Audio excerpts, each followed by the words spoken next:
Olá, amigos. Cá estamos para mais uma edição do podcast Gente que Fala. Eu convidei para esta edição um ator e publicitário. O nome dele é Tony Mastaler. Como vai, Tony? Muito bem, Fausto. Prazer muito grande estar aqui com você, dividindo esse momento. Que delícia. Prazer é meu. A nossa amizade é de anos, né, Tony? Muitos anos, graças a Você é Deus. formado em Comunicação e Artes pela USP. Exatamente, Comunicação e Artes pela USP. Quando foi isso? Isso foi de 94 a 99. Foi a última faculdade que eu cursei e eu acho que eu fechei com chave de ouro, porque, assim, é um celeiro ali de muita coisa interessante, de muita pesquisa, de muita descoberta e de Sim, muita excelência. sim. E depois a experiência ensinou mais ainda. Graças a Deus. Muito mais, né? Graças a Deus. Você nasceu em São Paulo? Eu nasci em São Paulo, ali na região do Aeroporto de Congonhas. Sim. Fala aí um pouquinho da sua infância. Onde foi lá também? Foi lá, ali eu fiquei até os 5 para 6 anos de idade, depois eu mudei para o Brooklyn Velho, Sim, né, perto ali do Clube Banespa, sim. e foi uma coisa saudável. Aquela época você jogava futebol na rua, brincava de queimada, tinha a turminha toda. Pra você ter uma ideia, quando os meus pais estavam vendo a casa que eu ia morar, eu já era amigo da molecada toda na rua e a gente já jogava futebol. Criança é um bicho social Naquela demais. época tinha muito campo de terra, né? É verdade. Na E- frente da minha casa tinha um.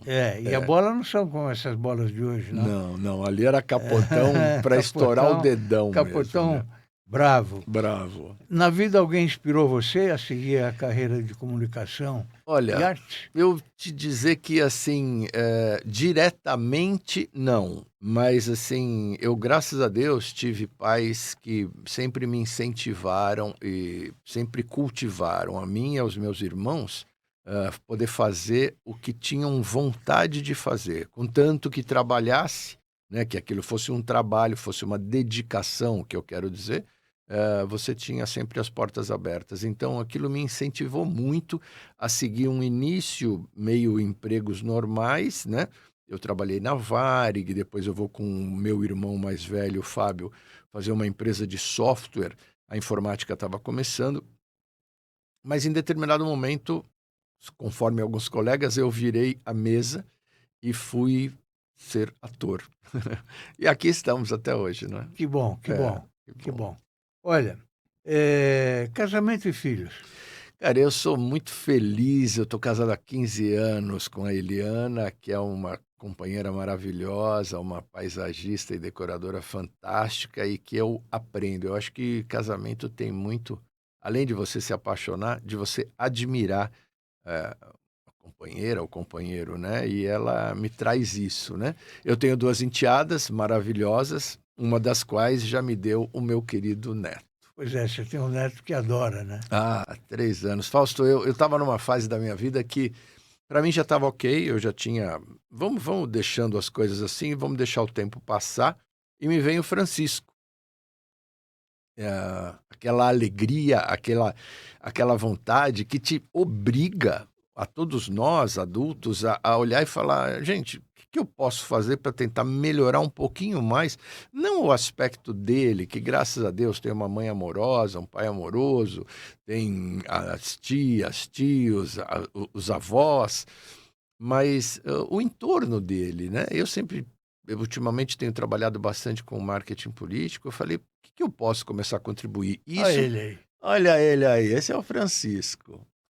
olha aí que beleza de Meu neto. querido, É, maravilhoso. Ele é, é uma figura, rapaz, sempre perguntando as coisas, sempre trazendo. Ele as fica crianças uma vez por hoje. semana, a gente ganha o presente dele dormir na nossa casa.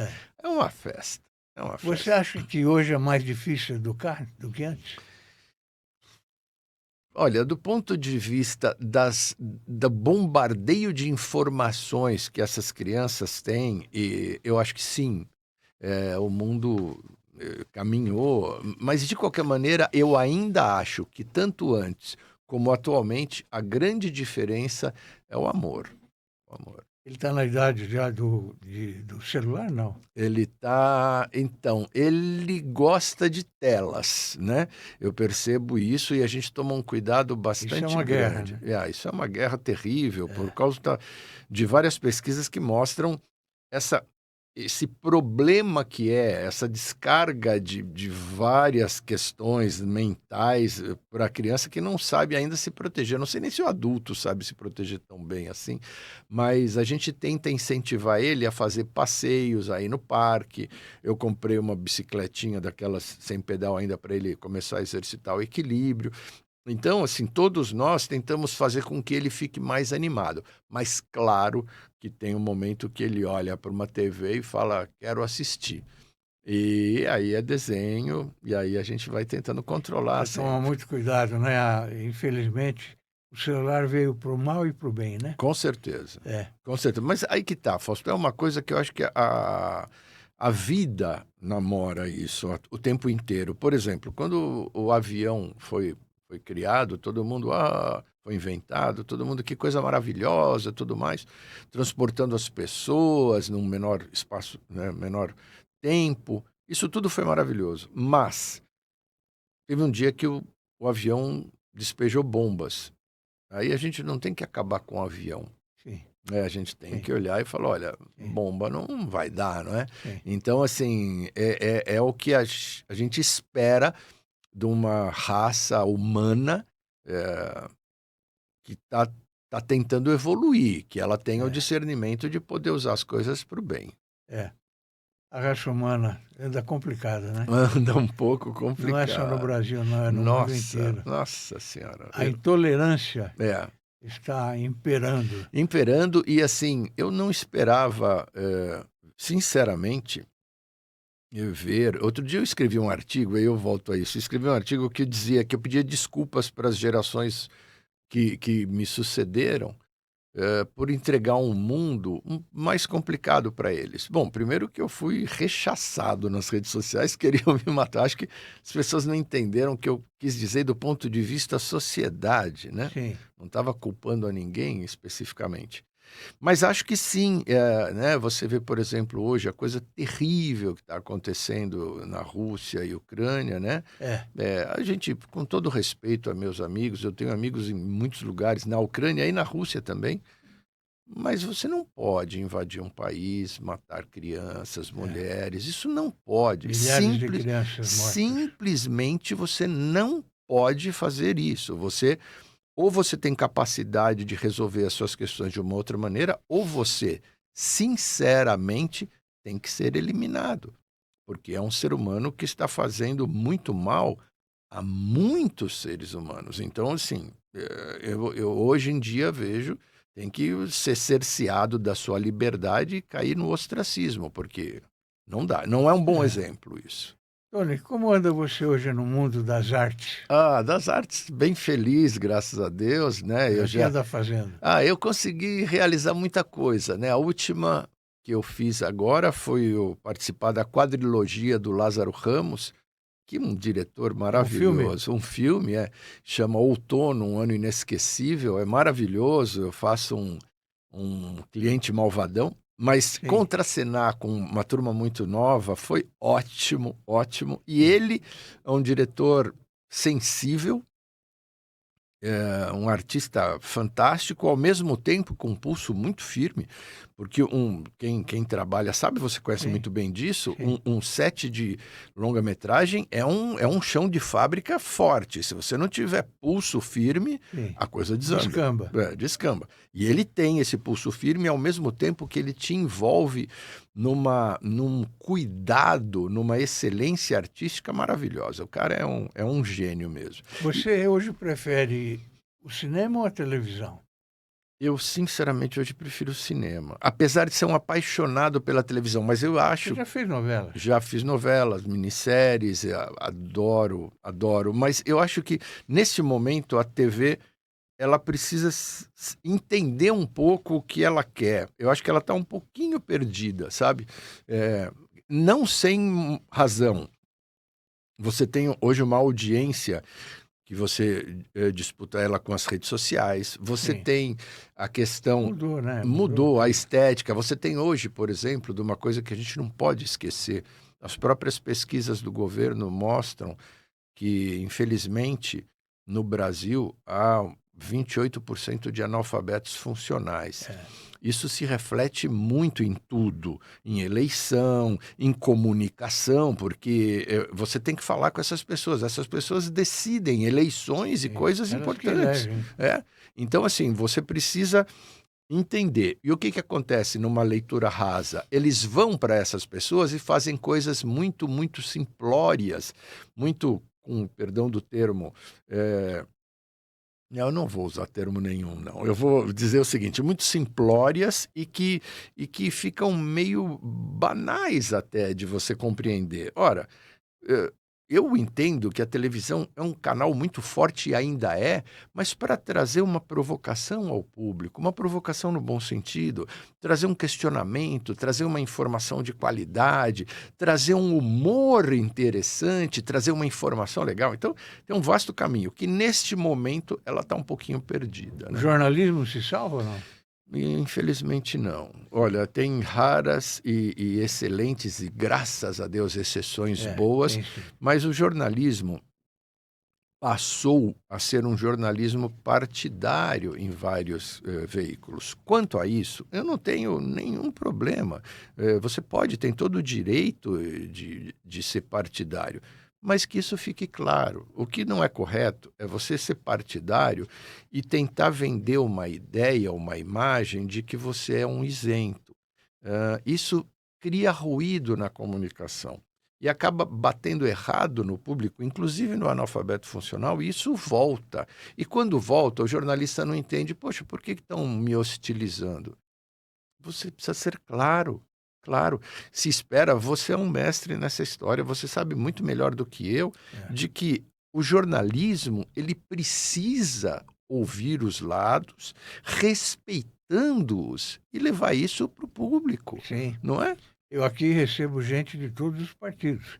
E assim é também com o portal Orbis News, Então, onde você já teve o prazer de o prazer de escrever. É. E está devendo mais artigos agora para mim. Olha aí a capa do Orbis News.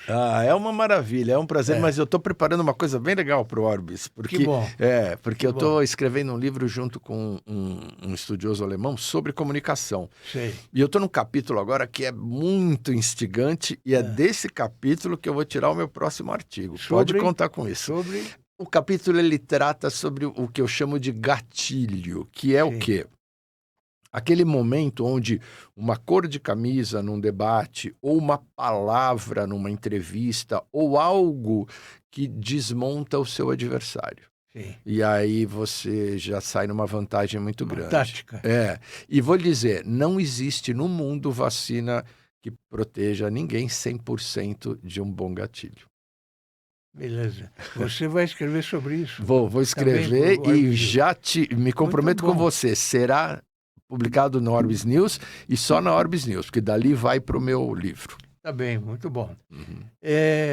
Relembre para mim algumas atuações suas em televisão. Em televisão, eu tive uma E depois publicidade também. Tá, em televisão eu tive uma bem gostosa, que foi uma minissérie há muito tempo atrás na Rede Globo, que chama-se Presença de Anitta, do Manuel Carlos, com a Mel Lisboa, uma turma muito boa. Ali eu tive uma grata satisfação. Uma novela forte. Né? Forte. Ali era já classificada como minissérie.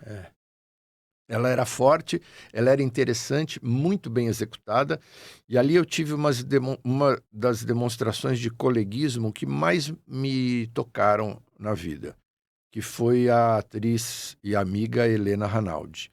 Ela, na época, era casada com o Ricardo Waddington, uma mulher linda, talentosa, e nós tínhamos tido, por uma questão de trabalho, estado no mesmo grupo de trabalho do Antunes Filho, no Sesc Vila Nova, de preparação teatral, e tínhamos feito algumas publicidades na época. Tudo.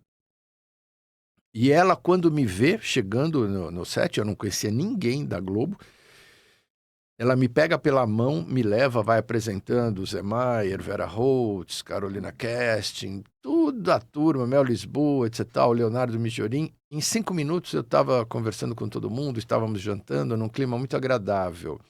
Eu vou lhe dizer que esse tipo de comportamento ela não precisava ter feito. Não era nada, não era ninguém. Mas ela, pela humanidade dela, ela fez. E isso eu não vou esquecer nunca. E toda vez que eu posso, eu comento. Porque a gente precisa reverberar os bons exemplos. É isso. E na publicidade? Olha, na publicidade, Vi são tantas muitas histórias, né? participações suas em publicidade. Nós tivemos aí, entre vídeos institucionais e publicidade, mais de 5.000, né? Até que um dia minha mulher falou, escuta, esses contratos aqui, essa pilha de papel, aí quando começa a jogar fora, você já não controla mais. Mas eu tive muita sorte, sabe, Fausto, de trabalhar com diretores bons. Por exemplo, na publicidade eu fui dirigido pelo Fernando Meirelles, fui dirigido pelo Tadeu Jungle, fui dirigido por caras assim e outros assim, Andrés Bukovinski. Quer dizer, e aí eu olhava como esse cara trabalhava, prestava toda atenção, sugava o que eu podia. E aí, claro que eu melhorava um pouquinho. Por quê? Porque os caras são mestres, né? Teve outros aí que eu não vou ficar citando, mas Olivier Perrois, caras que, nossa senhora, gênios, né? Então, assim, aí você cresce, né? O Tony tem qualidades enormes. E é uma pessoa... Sempre foi, eu conheço já há muitos anos, né? Sempre foi uma pessoa humilde, uma pessoa agradável, uma pessoa que a gente tem que admirar. Muito obrigado. Tony? Muito eu obrigado. admiro muito você. Marketing político. Sim. Eu já vi você em várias ações Sim. no marketing político. Como anda isso hoje? Olha, é uma coisa que me instigou, ao mesmo tempo que você vai envelhecendo e aí os papéis na questão do ator e tudo mais vão diminuindo, eu fui me especializando em direção e em criação. E isso é um exercício muito agradável. E eu acabei indo para o marketing político por uma questão de solicitação mesmo, timing de credibilidade, desde a época que eu comecei lá atrás com o PT, depois passei para o PSDB, depois já fiz tudo. Eu também, como você, transito nos dois lados, tenho amigos da direita e da esquerda, e eu acho tão assim saudável isso, que as lógico. pessoas possam conversar e se entender, né? E a última eleição eu estava em Taubaté, né? Numa campanha muito interessante, e fiquei trabalhando como coordenador da PLTK, que hoje, para mim, é o escritório de marketing político e de estratégia política mais forte que existe no Brasil, né? Eles são responsáveis pelo trabalho junto ao governador Tarcísio e foram um dos que fizeram também o presidente Milei na Argentina, entre outros que eles fazem bastante. Eu aprendi muito com eles, é muito interessante. E agora, neste momento, já se começou. Para o ano que vem. Para o ano que vem, exato. E o que eu tenho visto de mais gostoso, Fausto, são as novas lideranças. Eu dou um exemplo, né? Eu tenho acompanhado de perto Itapecerica da Serra. Sim. E lá tem um cara que tem feito um trabalho muito bom, ele ainda não tem cargo nenhum, chama-se Fábio Lima. É um cara ligeiro, é um cara jovem, inteligente, com boas intenções e que entrega trabalhos e realizações. Isso tem sido muito saudável. Primeiro porque eu lembro do meu neto e falo, eu quero que esses caras cresçam. Esses caras que são novos. E eles não trazem vícios. Você acredita que teve campanhas para prefeito ano passado, que o candidato estava com 0. Nós começamos a fazer um trabalho muito grande. Quando o candidato chegou a 20%, mais de 20%, o candidato entendeu que ele era um gênio, né? E desconsiderou toda a equipe, todo o trabalho. E aí ele começou a seguir o que ele achava. Aí ele perdeu a eleição. Aí eu olho e falo assim, vamos começar então a fazer uma preparação para quem quer ser candidato, para entender que com um time de trabalho é que você cresce, senão você fica preso numa bolha, né? Você trabalhou para algum político atuante, um político Sim, já trabalhei para o José Serra, para o Geraldo Alckmin, tenho feito trabalhos também junto ao PL, ao Republicanos muitas vezes, ao PT muitas vezes. Então, assim, eu acabo tendo contato com essas pessoas e todas elas, quando têm uma expressão maior, eles são muito inteligentes no sentido de respeitar o conhecimento dos outros. É por isso que eles crescem. Os que se auto, eh, os que se iludem com o seu ego, eles têm um caminho pequeno, infelizmente. Mas é assim a vida. Dona Mastalha, como você vê o Brasil hoje? Então, o Brasil hoje ele tem lados interessantes, né? Você sabe, por causa do trabalho, acaba saindo um pouco do país várias vezes e a figura que eu vejo lá de fora e que comentam comigo não é positiva, né? Infelizmente, a sensação que eu tenho é que as pessoas lá fora meio que se decepcionaram ou se sentiram traídas, né? Quer seja pelo apoio à Rússia no meio de uma guerra sangrenta, quer seja por tantos escândalos de corrupção aqui dentro que nunca param, né? Aproximação com ditadores? Aproximação com ditadores. Então, a figura do Brasil, quando não é mal vista, é vista como uma certa dose de humor, né? É muito triste. E eu fico entristecido mesmo. Primeiro porque eu sou brasileiro e amo meu país. Eu acho que a gente pode discutir questões, mas eu nunca aceito que um estrangeiro fale nada. E aí eu me irrito e acabo discutindo. Mas, assim, o que eu posso te dizer a gente precisa olhar muito com mais amor para esse nosso país, mas não amor da boca para fora, né?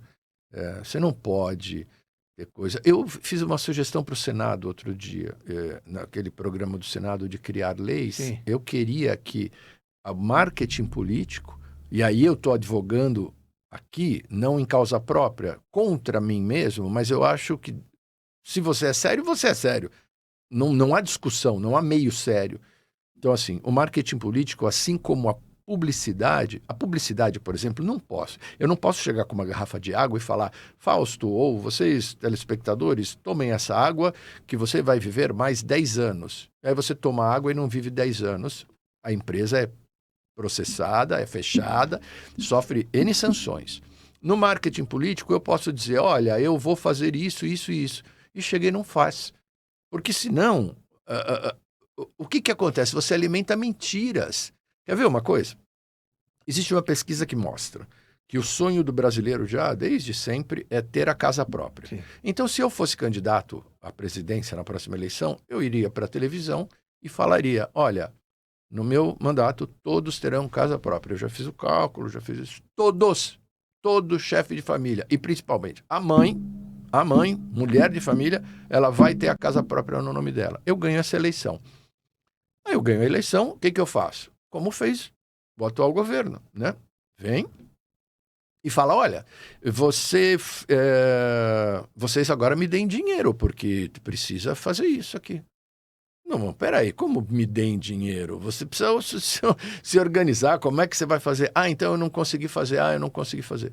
Você tem que ser penalizado, porque senão você enganou as pessoas. Isso tem que ter seriedade. E foi e não andou em nada. Até entre os meus amigos eu consegui, 200, 300 assinaturas de apoio. Então, assim, o brasileiro precisa rever essas coisas, porque senão não dá.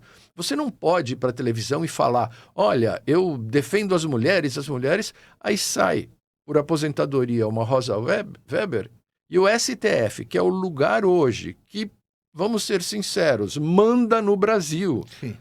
Você põe um homem. Mas você não apoia as mulheres? Sai uma mulher, você põe um homem? Você quer dizer com isso que não há mulheres inteligentes ou capazes no Brasil? Ora, faça-me o favor. E outra coisa, eu acho o seguinte, que fique claro, eu não tenho político de estimação nenhuma, mas desde que o político está no poder, ele é poderoso, eu não sou dado a ficar lambendo poderosos.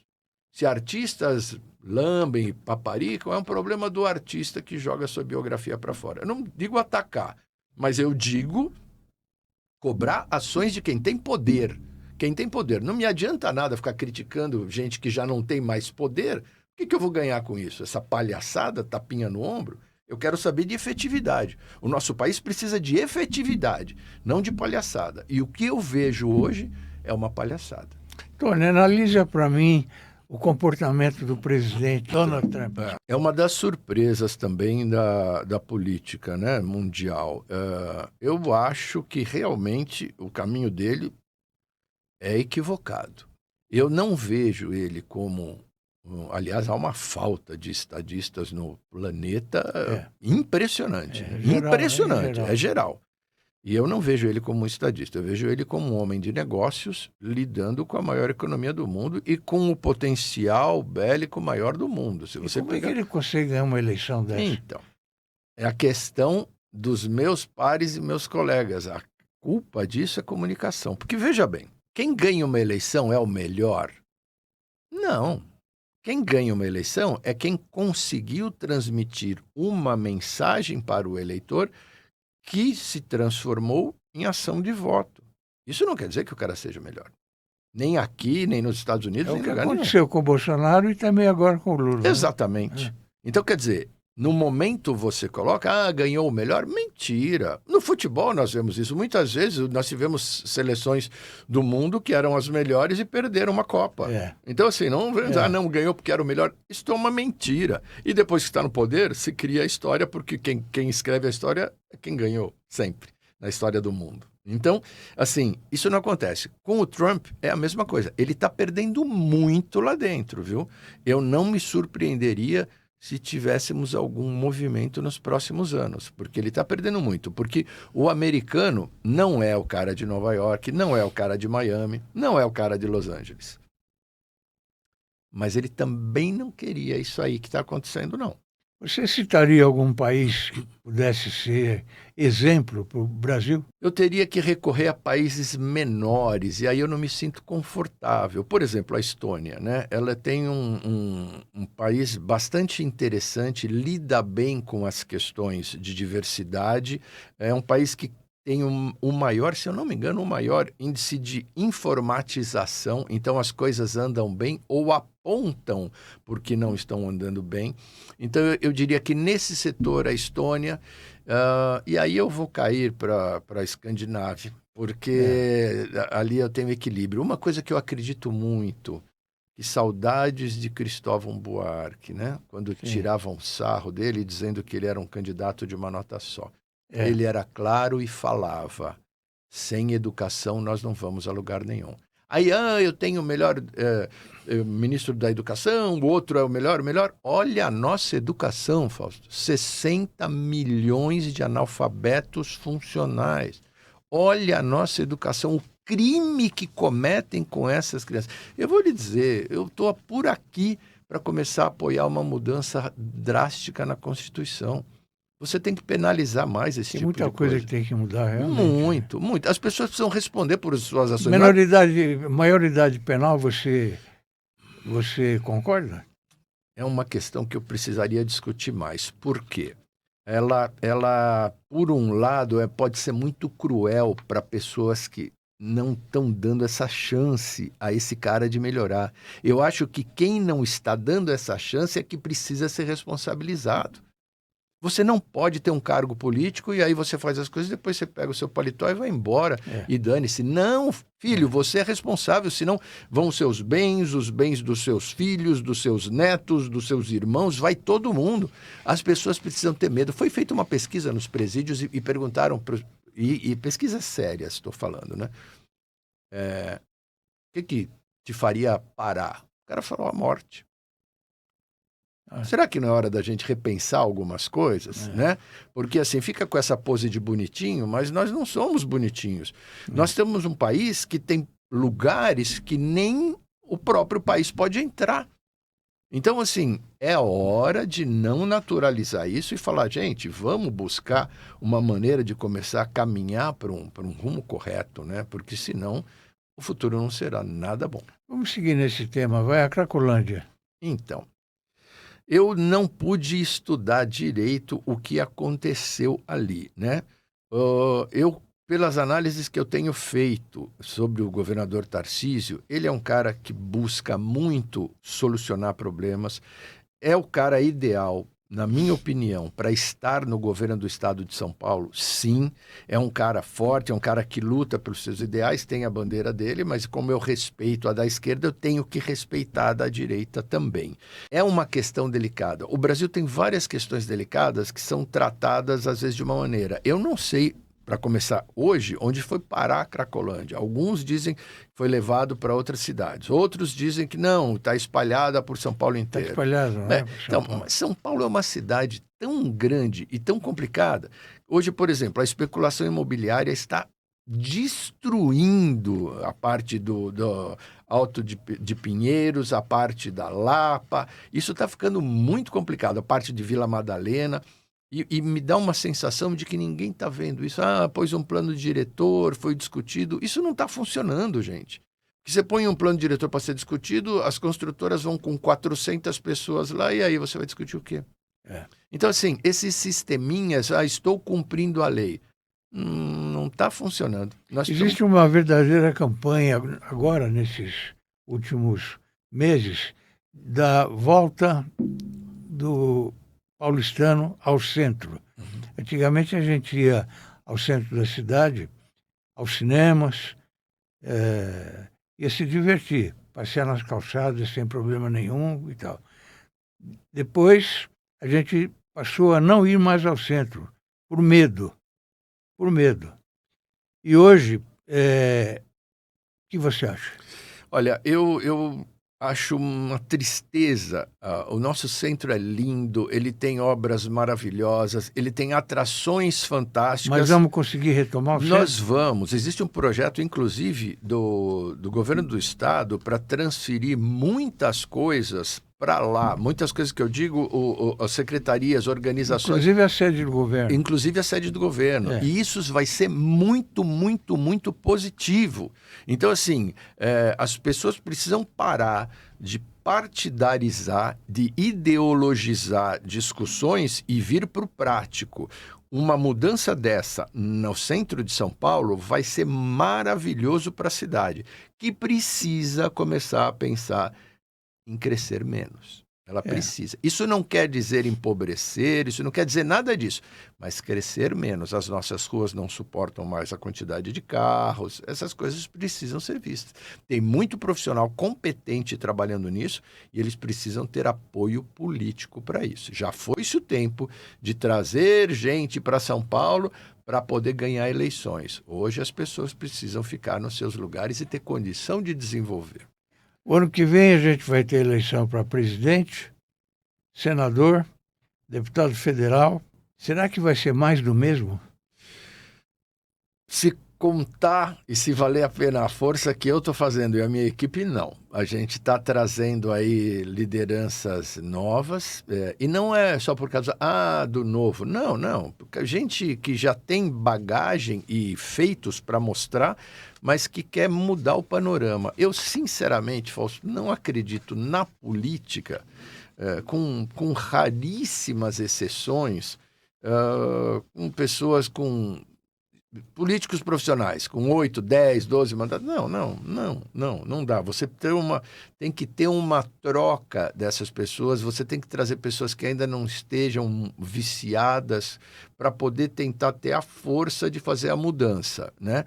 Nós vamos ter... O meu grande medo hoje é aquela turma que de repente surge do nada, faz um barulho incrível em cima dos 60 milhões de analfabetos funcionais, e, às vezes, pode até correr o risco de ganhar uma eleição.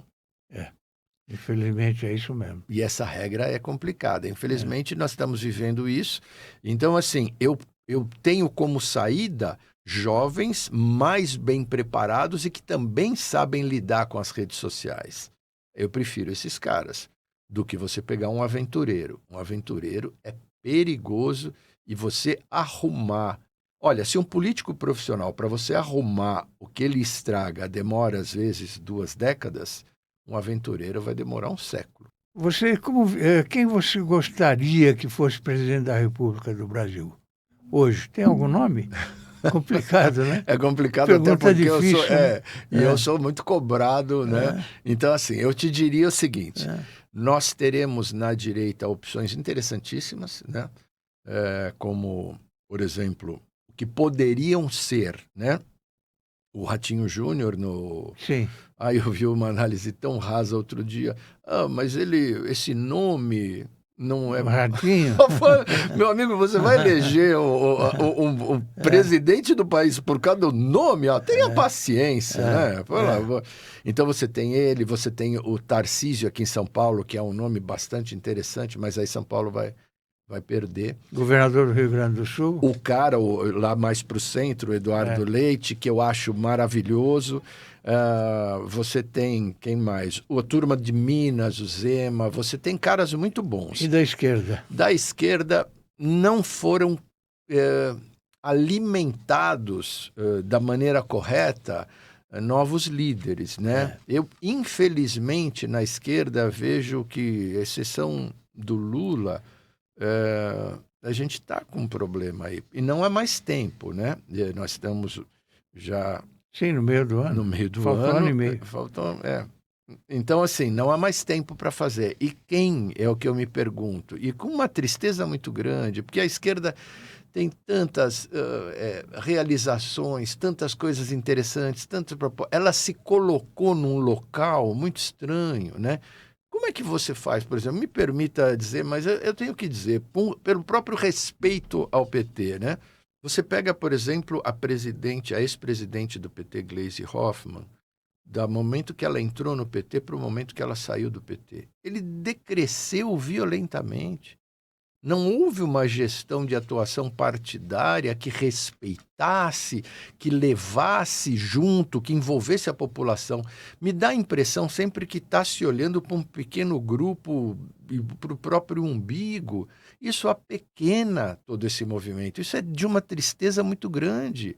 Você, lá dentro, tem pessoas maravilhosas que poderiam contribuir, mas não conseguiram sair da casca do ovo porque não permitiram, né? Ao mesmo tempo que eu prefiro olhar, por exemplo, para um cara genial que eu acho que é o Aldo Rebelo, que eu tive já o prazer de estar numa bancada, num programa seu.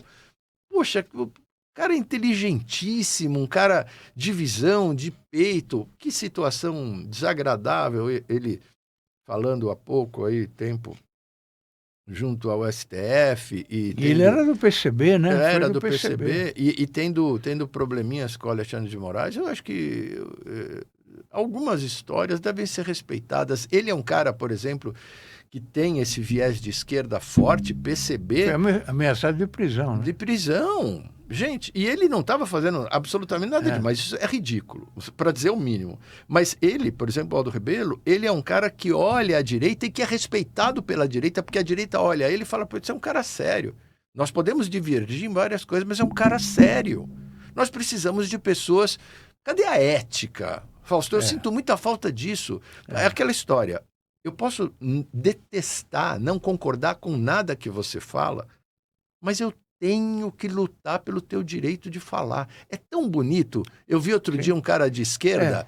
Você me falou agora no bastidor. Eu estava num embate, num debate ali, etc. Tal, e aí a pessoa de direita falou tal coisa, e ele, com a maior naturalidade do mundo, falou, não, isso vocês têm toda a razão e isso tem que ser pego. Não é uma coisa, não, eu sou só bonzinho e você é mauzinho. E, gente, isso meu neto faz.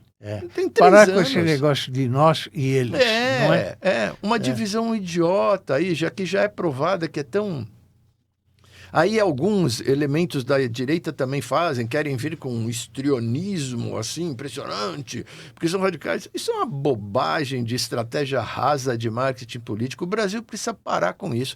O Brasil precisa olhar para a seriedade, para a ética, para ter homem, para poder olhar e ser um exemplo para as pessoas, para as crianças. Eu preciso de exemplos. Nós temos exemplos no esporte no Brasil. Precisamos de exemplos na política também, poxa vida. Olha, a mesma importância fundamental para a democracia que uma Damares Alves, uma senadora Damares Alves tem, que ela é tão odiada por gente da esquerda, mas ela faz um trabalho maravilhoso na proteção de crianças e indígenas. Vá ver, vai estudar, vai ver isso. Ninguém vê nada positivo nela. Eu né? preciso que também respeitem o Fernando Haddad, que faz um trabalho fantástico, forte. Ele tem problemas que não são ele que cria esses problemas, mas ele luta, ele vai, ele é um cara que tem meu respeito. Então, assim, a junção dessas pessoas é um nosso bom caminho. A eliminação de algumas dessas pessoas é o nosso fracasso. Simples assim. Vamos voltar para São Paulo. Vamos. Prefeito Ricardo Nunes. Uhum. A gestão dele é boa? Ela é polêmica, né? Porque, assim, eu vejo que São Paulo é uma cidade com muitos problemas. Nossa, é um país. Né? É um país. E aí, assim, as pessoas não estão muito satisfeitas com essa questão imobiliária, não estão muito satisfeitas com a questão de trânsito. Você tem algumas realizações, sim, eu parabenizo por isso, mas eu não vejo nele uma liderança política e eu não vejo um Está falando como marqueteiro? eu estou falando como marqueteiro. Ele precisaria ter um tipo de trabalho que precisaria ser realizado para ver o que poderia acontecer. Nesse momento, eu não vejo ele como uma... Eu vi especulações, que se especula muito aqui, em qualquer lugar do mundo, sobre uma questão dele poder vir para governador. Eu diria às pessoas, esqueçam isso. Por favor, vocês vão cometer um erro grotesco e que não terá retorno. Eu acho até ótimo que ele faça uma boa gestão até o final. Sim. Depois ele sai. Sim, e aí vai ser lembrado. Vai ser lembrado novamente. E se trabalhado da maneira correta, porque ele tem problemas de comunicação. A gente não deve esquecer nunca que, volto a dizer, ninguém ganha uma eleição porque é o melhor, não sei o quê. Isso é papinho. Ganha porque conseguiu fazer uma comunicação que chegou ao eleitor e transformou isso em voto. Então, assim, a dele não é boa. Haja visto a última eleição. Ele teve que ser puxado a guindaste para conseguir chegar onde chegou. Correu riscos, né? Tarcísio de Freitas. Tarcísio, fantástico. É uma surpresa grata. Eu, quando o vi ministro lá do Bolsonaro, confesso que não esperava nada de fantástico, também não tinha nenhuma crítica, foi fazendo o trabalho dele, tinha histórico dele lá nas missões internacionais pelo Exército, um cara sério, né? E tocava. A surpresa muito positiva do jogo dele, a inteligência política dele, e é um cara de trabalho, é um cara que São Paulo precisa. As pessoas precisam lembrar, governador do estado de São Paulo tem que ser um cara diferenciado, forte. Não é brincadeira isso aqui. São Paulo é um país. E é uma máquina que leva muita gente nas costas. Mesmo, a locomotiva. Então, assim, graças a Deus, o povo de São Paulo entende isso, do estado inteiro, e mantém-se firme em escolher sempre a melhor opção. E a melhor opção foi Tarcísio de Freitas. E a sua opinião sobre o Lula? Eu às vezes creio que erraram o timing aí por falta de opção, né? Se o Lula tivesse se colocado como não candidato, mas aí é onde estaríamos. Tudo isso é agora muito complicado de analisar. Mas eu acho que ele já deveria estar na posição, por exemplo, que o Mujica estava, que era ter dado um passo para trás na vida política, mas ser sempre alguém que está ali com sua moral, com suas ações e tudo mais, né? O que eu quero dizer com isso? Ele está fazendo um terceiro mandato que pode vir a comprometer toda a biografia dele. E olha que tivemos aí Mensalão, Petrolão, tivemos Odebrecht, a coisa toda. Você acha que isso é culpa dele pessoalmente ou do governo todo? O governo todo, não tenha dúvida disso, né? Agora, ele é um político muito hábil e ele é uma figura que não pode ser desconsiderada no país de maneira nenhuma, né? Como ele é o nosso presidente pela terceira vez. Ele é o cara que mais dirigiu esse país depois da abertura. Transita bem pelos outros países. Pelos né? outros países. Então, ele transita bem, mas com esse marca que eu estava te dizendo. O que se noticia no Brasil não é bem a realidade. Por exemplo, o avião que levou as malas lá para a Rússia, ele foi proibido de passar em cima de 3 países. Quase ninguém repercutiu essa notícia. Isso é grave, isso é bem grave. Então, assim, ele corre o risco de complementar. Agora, ele merece todo o respeito e admiração. Assim como o outro candidato da última eleição, que foi o Bolsonaro, também merece. Um ministro do STF não pode, num evento público sendo gravado, gritar: vencemos o bolsonarismo. O senhor está cuspindo na cara de quase metade dos eleitores brasileiros que optou por votar no cara, que perdeu, mas votou. Sim. O senhor não tem esse direito. O senhor não é eleito pelo povo. O senhor respeite o povo. Isso aqui é uma democracia.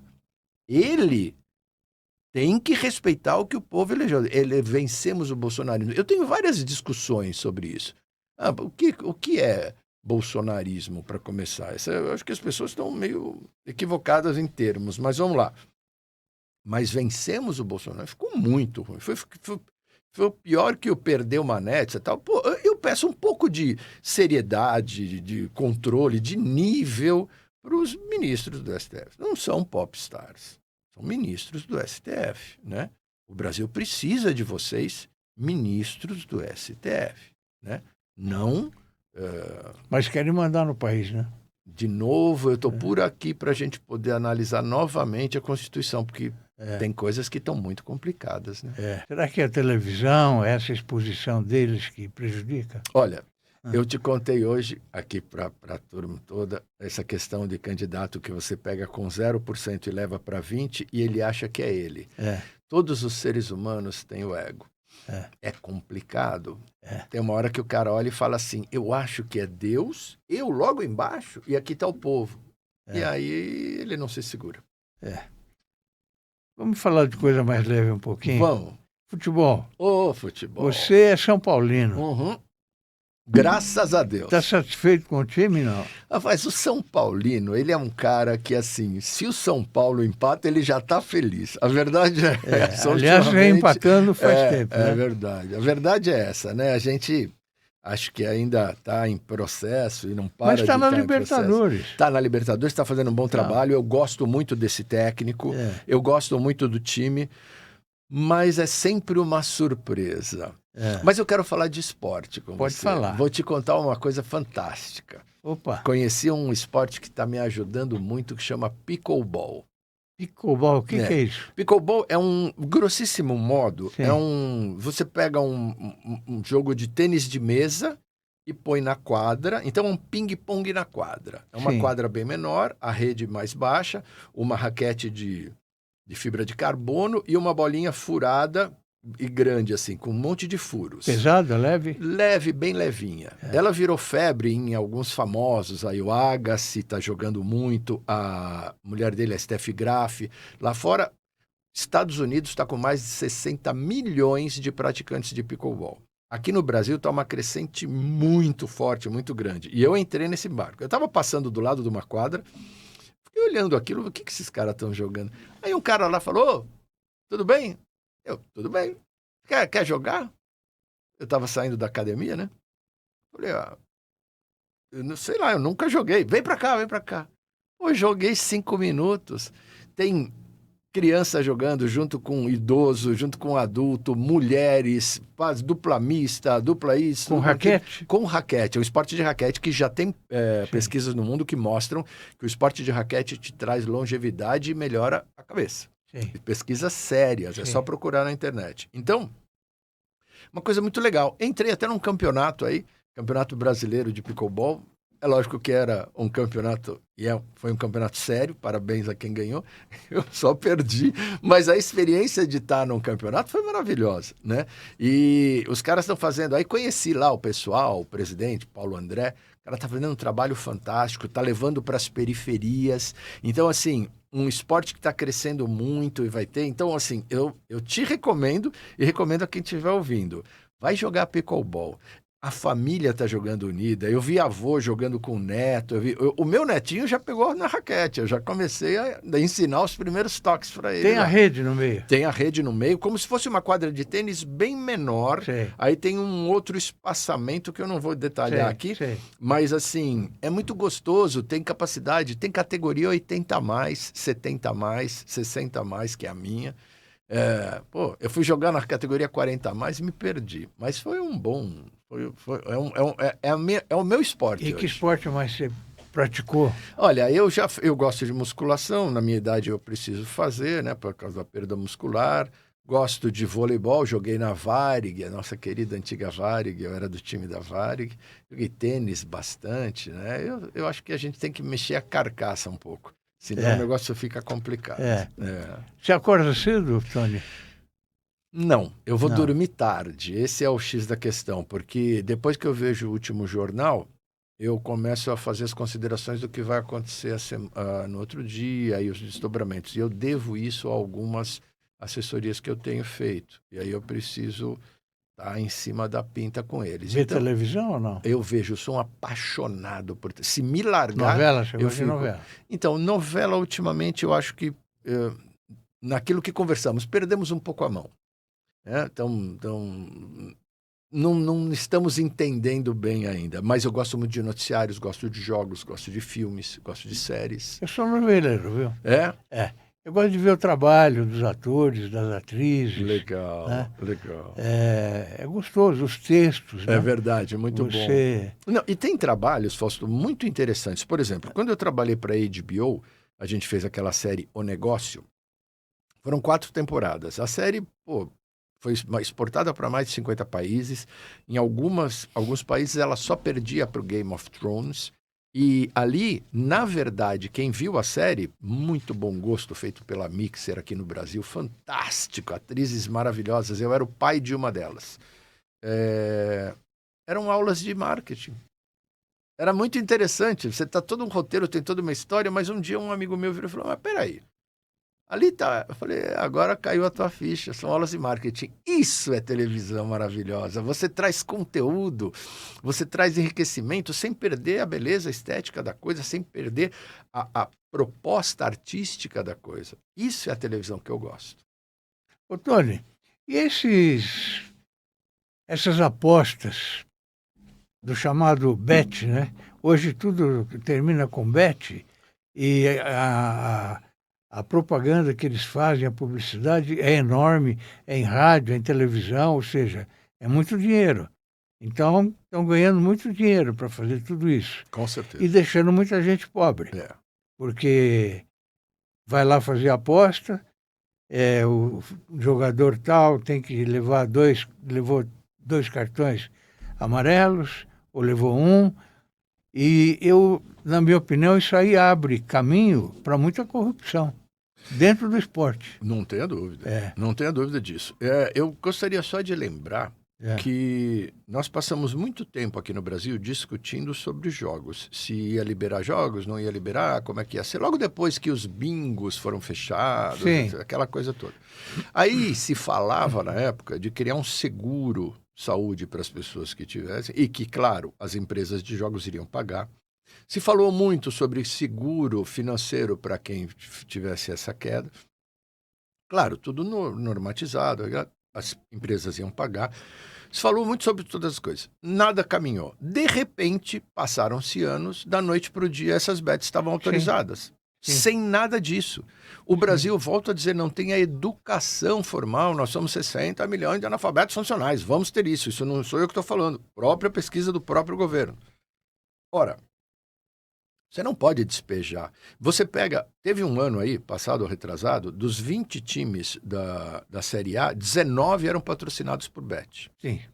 Nós não somos crianças. Que pode isso? Então, se um time é patrocinado por bet, ele paga o salário do jogador. Sim. Vocês acham mesmo que nós estamos blindados? É complicado. Primeiro. Segunda coisa, é muito pouca responsabilidade. Por exemplo, estavam falando do moto no Uber Moto aí, né? E aí já morreu uma jovem, coisa lamentável. Então, dia passado. O que acontece? Você precisa botar em algumas startups, algumas organizações... É o mototáxi. Mototáxi, exatamente. Uma responsabilidade sobre essas coisas. Senão, esses motoqueiros vão sofrer acidentes, porque o índice de acidente é só ver a pesquisa. É alto para moto aqui em São Paulo, com mais moto, transportando mais gente. Muitas vezes o cara está sem emprego e ele aluga a motinha ou compra a motinha e vai trabalhar, ele nem tem a destreza necessária para isso, vai ter acidente. Aonde esse cara vai ser tratado? No hospital público, que vai lotar. Na última hipótese, nós estamos pagando para a Uber Moto ganhar dinheiro. Não! A responsabilidade é da Uber Moto. Esse cara precisa ter um seguro pago por elas, coberto por eles. São Paulo é a única cidade, na minha opinião, que não pode ter mototáxi. Pois é, aí eles ficam vendendo numa propaganda podre, barata, vendendo, não, sua cidade vai ter porque é baratinho para você fazer. O que é isso? O que é isso? Não pode, o assunto é sério, você precisa responsabilizar. E as bets também. Não se pode fazer o que está se fazendo agora. Está, assim, uma terra de ninguém. A conversa no Senado com aquela mocinha vindo de... aquilo foi um tapa na cara terrível e, vou dizer, de um marketing barato para querer mostrar que ela era uma menininha. A moça fica... outra pessoa nas redes sociais com muito pouca roupa, fazendo dança, e aí chega lá de coisa, foto da filhinha. Você não está enganando quem? Chamou os senadores de bobocas? Não pode. Vamos ser sérios. Uma empresa que fatura 750 milhões, parabéns, mas o que você está fazendo? O que você está trazendo de desenvolvimento? Se não, tem que ter uma contrapartida aí, né? De impostos, de tudo. Cadê senadores, deputados? Vamos trabalhar. Temos um novo presidente da CBF e um novo treinador da seleção brasileira, né? Olha, o presidente da CBF me causou estranheza, porque, assim, eu não sabia nem que existia uma liga de futebol organizada lá. Mas tá bom, se é a regra deles, então está bom. De novo, nós precisamos olhar essas regras para não cair nisso, porque isso chega lá fora e as pessoas dão risada, né? De que, o presidente da CBF num lugar que não tem nem quase estádio de futebol, quer dizer, é ruim. Agora, quanto ao treinador, o Ancelotti é um cara fantástico, é um vitorioso, é um cara expert, é um sênior. E eu estou acreditando que para algumas funções os sêniores têm que prevalecer, porque para ajudar até os mais jovens a começar a se entender melhor. Eu acho que ele vai dar muito bem, muito certo, e vai conseguir muitas coisas. Ele tem o cabedal moral e a força moral. Os caras, nossas estrelas lá fora, o respeitavam e vão continuar respeitando, porque ele chama esse respeito para ele. Tony, chegamos ao final da nossa entrevista. Foi maravilhosa, você é uma pessoa incrível. E eu volto a dizer que eu tenho uma profunda admiração por você. O nosso espectador não pode esquecer de se inscrever no YouTube e apertar o sininho. É importante para nós aqui. E a gente vai trazer gente sempre com muito conteúdo, como aconteceu hoje com o nosso amigo Tony Mastaler. Meu amigo, eu é que tenho a grata satisfação de estar aqui. Sempre um prazer conversar com você. Quisera eu que os jornalistas se espelhassem mais em você e no seu trabalho. Obrigado. E para você que está aí acompanhando, repassa para os amigos, porque eu vou repassar para os meus. Conteúdo de qualidade é assim. A gente só ganha se a gente repassa para todo mundo. Parabéns e muito obrigado. Viu? Um abraço. E parabéns para toda a equipe aí. Até a próxima para vocês.